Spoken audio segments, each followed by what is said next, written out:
Hey, what's going on? My name is John. I want to share my testimony with you, the story of how Jesus saved me, revealed himself to me.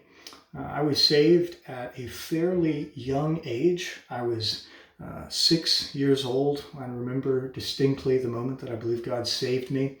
Up until that point in my life, I was maybe an average American child.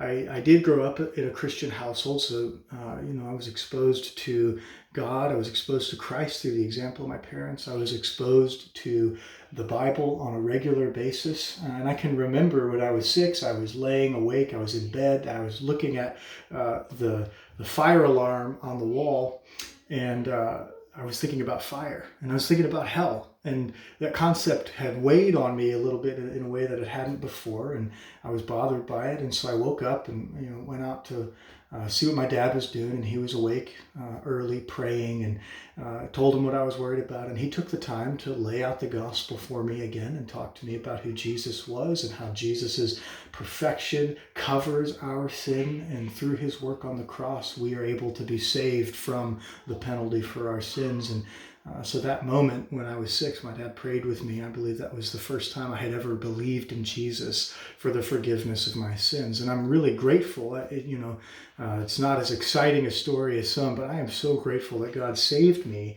at a young age. The story since then has been long, years of God sanctifying me in various ways through my parents, through meeting my wife and getting married, now through my children.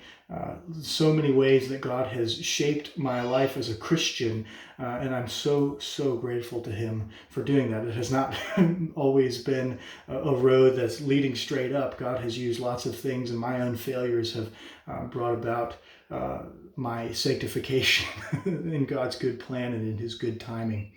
So I'm deeply grateful to the Lord for saving me as a young child. I'm excited to hear how he has saved others as well.